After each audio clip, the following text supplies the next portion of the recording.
বিক্রম না থাকলে তো এই স্টোর রুমের দরজা বন্ধই করে রাখা হয়। মনি, তুমি এখানে কি দেখেছো?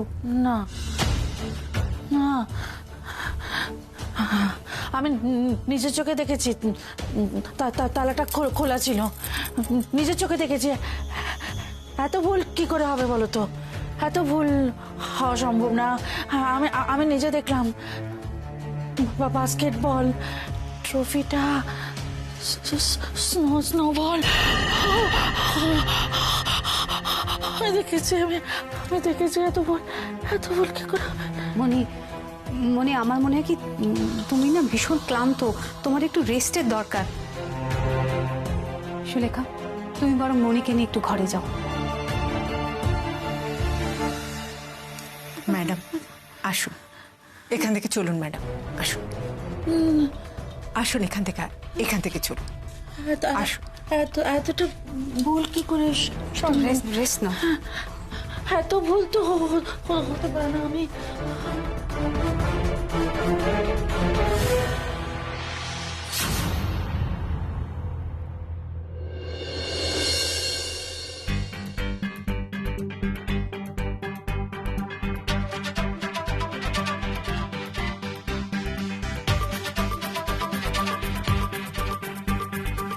ডাকবো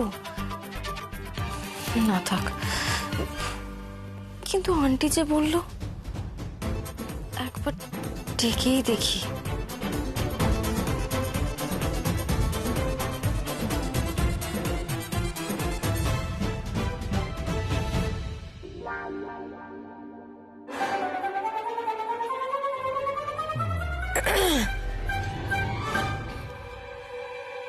মিস্টার দস্তিদার, সেটাই তো ডেকে ফেললাম।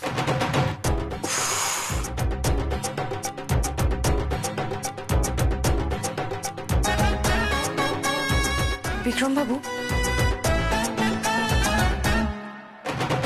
বিক্রম, বিক্রম, বিক্রম দা।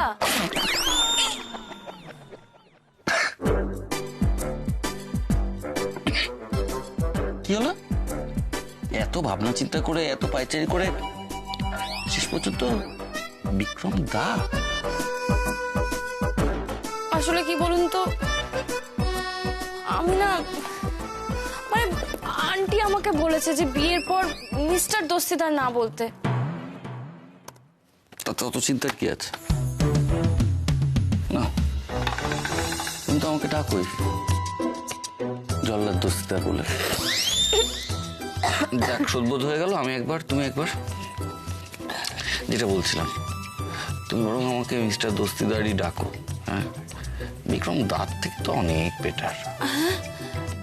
আপনি জানেন?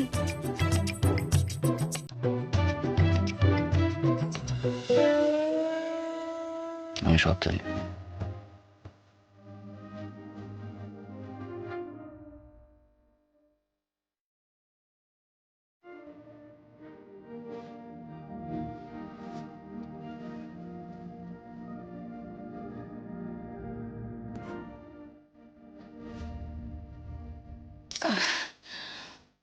আমার মনে হয় অনেক রাত হয়ে গেছে, এবার শুয়ে পড়া উচিত।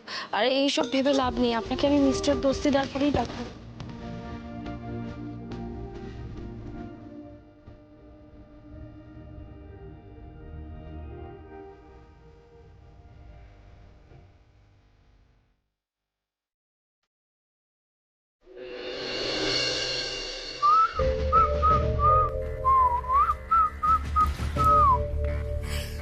কি ব্যাপার? এটা তোর ফেরার সময় হলো? কেন, রোজ তো আমি এই সময় ফিরি। তুই শুধরবি না, তাই না রে? এইভাবে দিনের পর দিন মহুয়াকে কষ্ট দিচ্ছিস, এটা ঠিক করছিস? মহুয়াকে কষ্ট দিচ্ছি আমি? আর শোন, তুই ঠিক ভুলের কথাটা আমাকে বলতে আসিস না প্লিজ। তুই কি করছিস? তুই যেগুলো করছিস সেগুলো ঠিক করেছিস? খারাপ লাগছে না একবার তোর এসব করতে? তোর দাদাভাইয়ের জন্য খারাপ লাগে না? কি বলতে চাইছিস তুই? কি হলো?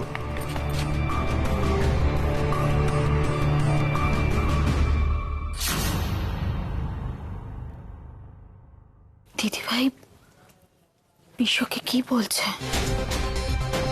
আমাকে শুনতেই হবে। বুঝে গেছি। আমার যা বোঝা বোঝা হয়ে গেছে। তোকে সত্যি কথা বললাম তো, তাই তোর গায়ে লেগে গেল। আর তুই কি করে ঠিক ভুল নিয়ে জ্ঞান দিস বলতো আমাকে? বেশ, আমি মানলাম তুই খুব ঠিক ভুলটা বুঝে গেছিস, মানলাম। তুই আমাকে একটা কথা বলতো ভাই, তুই তোর দাদা ভাইয়ের ফিলিংসটা বুঝতে পারলি না?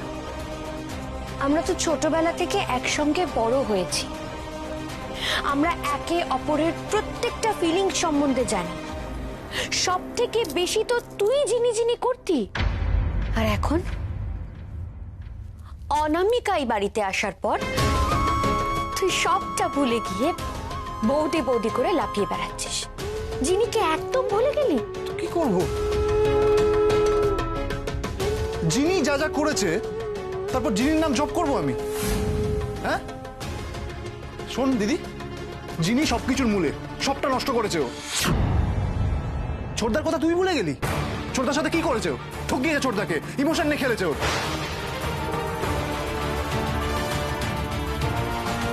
মা, তুমি এখানে দাঁড়িয়ে কথা শুনছো?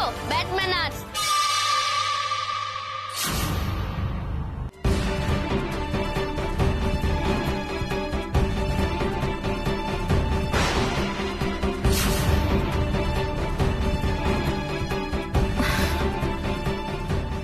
এই তুই সবসময় পাকামি করিস কেন?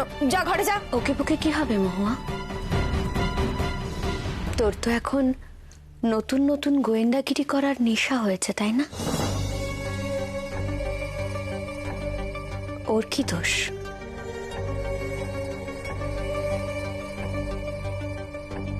এই চ্যাম্প, চ্যাম্প, ইয়াক! তোমার এখানে থাকার কোনো দরকার নেই, তুমি চলো, লেটস গো।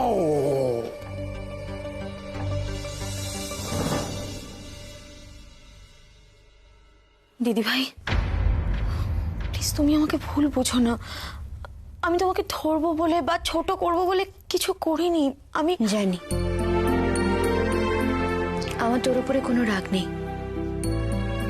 ইনফ্যাক্ট মহুয়া, আমার অনামিকার উপরেও কোনো রাগ নেই। এবারের কারোর উপরে আমার কোনো রাগ নেই, বিশ্বাস কর। কেন জানিস? কারণ তখন যেটা ঠিক মনে হয়েছিল আমি ঠিক সেটাই করেছি। আমি জানি এবারের প্রত্যেকটা মানুষ আমাকে ভুল বুঝবে, সেটা জেনেও আমি করেছি। সেই কারণেই তোদের উপরে আমার কোনো রাগ নেই। তাছাড়া রাগ করে আর কি বা হবে বল? অবশ্য আমি তো বাড়ি থেকে চলেই যাব। দিদি ভাই, তোমার তো ও বাড়িতে থাকতে ভালো লাগে না। তুমি এই বাড়িতে আমাকে কে বা ভালোবাসে বল?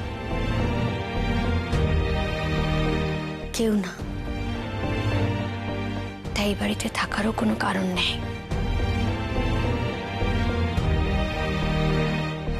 দিদি ভাই শোনো, আমার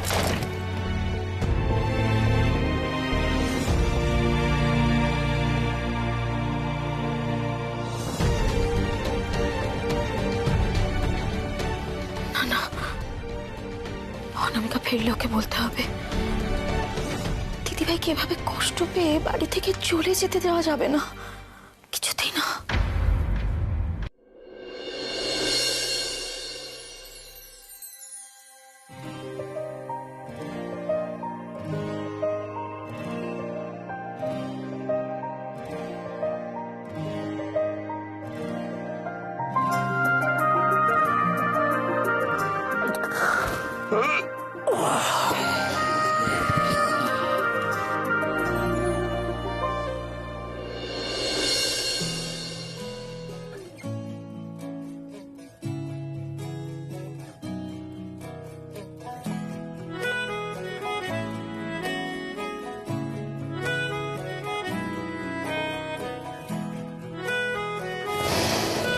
কিভাবে কুকুরে শুয়ে আছে দেখো।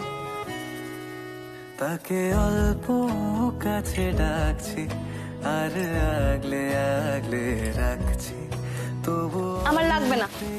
অবশ্যই লাগবে। এরপর যদি ঠান্ডা লাগে সেই ছুতো আবার অফিস কামাই করবেন তো। নীল,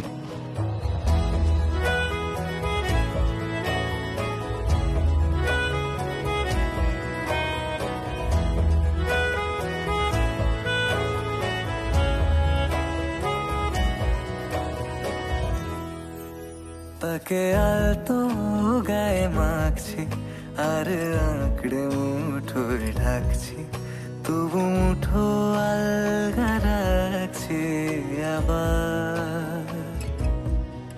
তাকে ছোঁবো ছোঁবো ভাবছি আর ছুঁয়ে পালাচ্ছি, ফের তাকে ছুঁতে যাচ্ছে আবার।